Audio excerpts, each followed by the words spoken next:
Well, welcome back. Today we start a new chapter in my ongoing voyage through going through each song that I happen to have out there and talking about, well, whatever. Maybe why I wrote it, maybe what went into recording it, or maybe just whatever it happens to inspire in my head. This album, Time of Madness, it came out after Show Your Blood. Um, and the reason it came out after is um, with Show Your Blood, well, Saul had long since left the band, and Chad had come in, an old friend of mine, to take his place. And well, we recorded the Show Your Blood album, which was great. And well, afterwards within a couple of years, for a variety of reasons, uh, just being a band that played live shows just wasn't possible through several events. Mike had gotten a little tired of the band and had moved on. Chad had been getting a little well, he moved out of the city for a short while. And myself, well, I was just broke.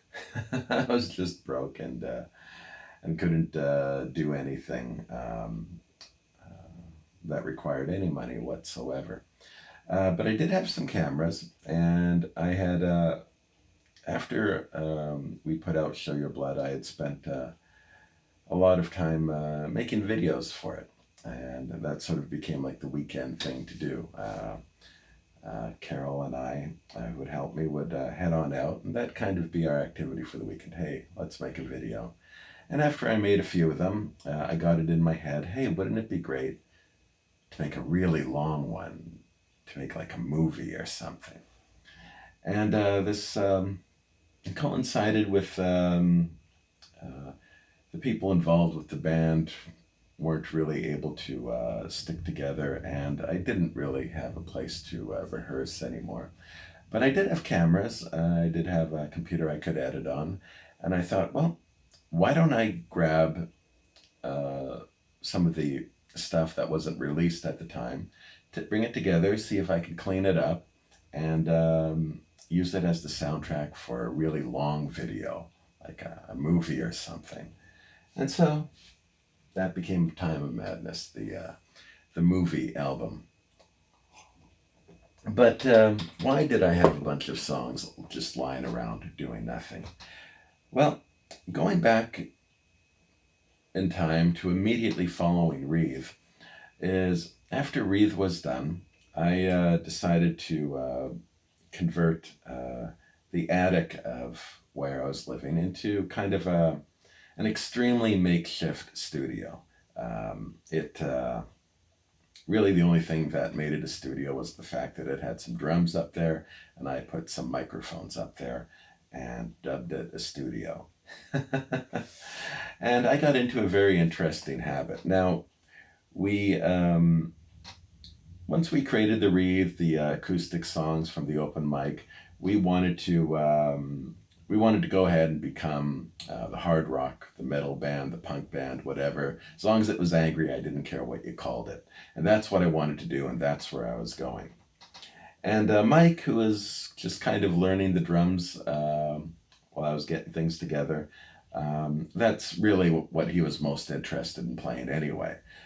So we dug in and we started recording the songs that would end up on Show Your Blood.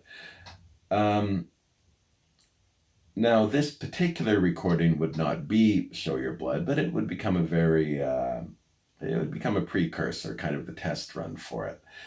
Um, and while I had Mike there recording uh, these angry punk songs, I also had other songs that I had written that weren't quite as angry that I would wanted to record. And I was eager to record while I had things in place to do it. Um, I decided to have Scott come down from time to time. I think I had him down about once a week, and I had him record kind of the other songs, the songs that weren't kind of the mostly the less aggressive songs and what have you, because I felt he did a really good job on those. And Mike wasn't really interested in playing those anyway at the time. So I kind of had this thing going where I'd have Mike come by, and then a few days later, Scott would come by, and I had them recording different sets of songs. And we would sort of play a mixture of both whenever we did play a show. And this became these two things. Now, Saul was a really big Led Zeppelin fan, and he wanted to have our first real release to be self-titled, kind of like Led Zeppelin did. Not so much. I didn't quite go in for that. So we kind of compromised, and we called these, I don't know if you can hear it, but there's some thunder rolling in. So we'll see if we can get through this without it interrupting us. So what I have here is part 1 and part 2. And what happened is part 1 is basically an early version of Show Your Blood. These are much the same songs, except, well, it does have Escape on here, and Scott recorded that one. But mostly it's Mike, and Mike recording mostly what would end up on Show Your Blood. And it's very close to the same cover, and yeah, very nice insert. And so that was part 1. Now, the reason why this isn't Show Your Blood is I discovered my makeshift recording setup was garbage, and it really was difficult to mix. And for the heavy punk songs, it was also really tough to get them to punch through the heavily distorted guitars. And there was just lots of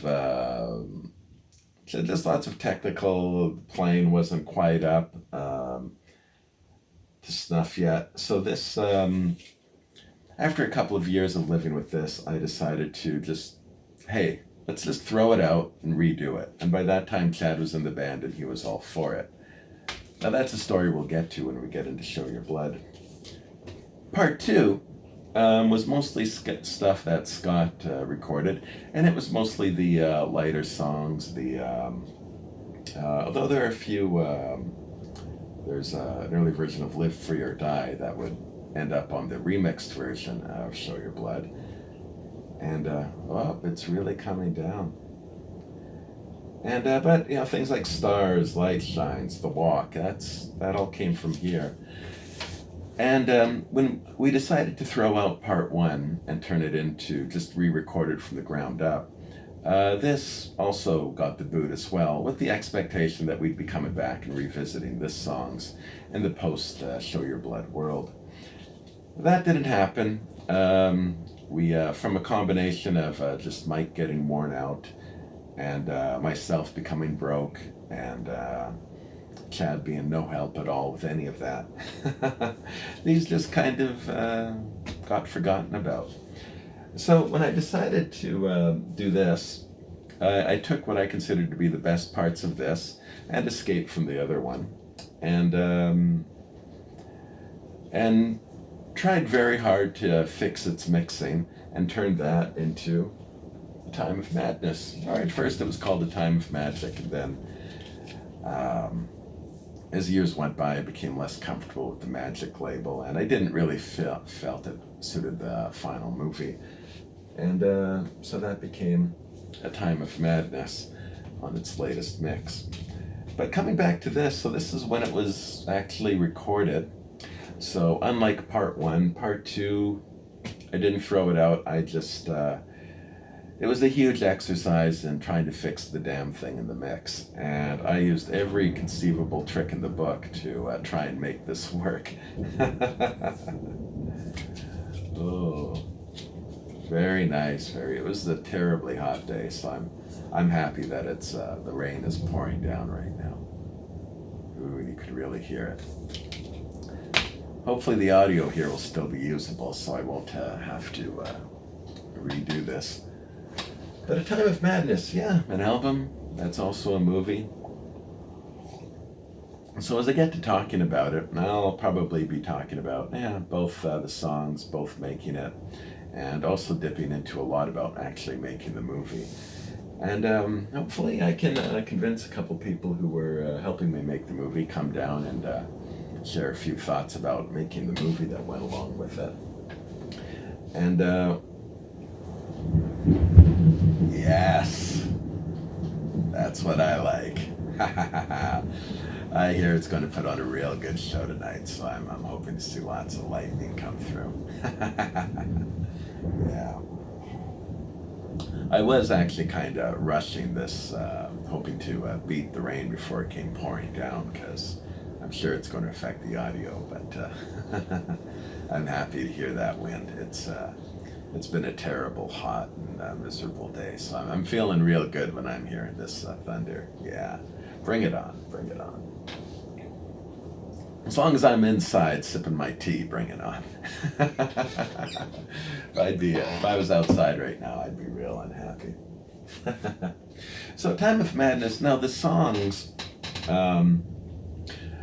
these were songs that I had lived with for a long time up to this point. So there's, I don't think there's anything here that was done at the last minute too much. So all these songs would have had some sort of deep. There was a reason that I was holding on to it and rewriting it. And so it's, and especially with Scott's drumming. Now, one of the reasons that made trying to save the mix of these drums such a worthwhile endeavor was Scott really had a way of working with these songs. He really had a way of adding a little flourish or being able to play just with such finesse that he's really the star of this album. And I'm very happy that Wreath turned out not to be the last thing he did. Now this is different in that these songs we did not just play once. We did multiple takes, take after take. Everything was done to a click track. And a process which Scott hated and actually won't do anymore.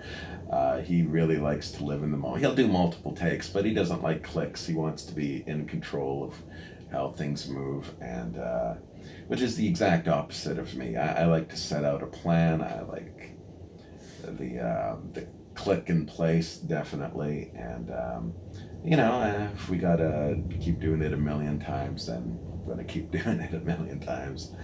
And on this one, Scott played along, and for the songs that he's on, I think it really pays off. He's not on every song. I did the drums on a couple, and even Mike shows up on one. And so a little bit of everyone shows up here in some capacity. So it's good, and I look forward to getting deeper into it. Well, before the rain drowns me out, I think I'll wrap this up here, and we'll talk more about this album as we get into each individual song. So, I hope you'll come back tomorrow. All right, take care.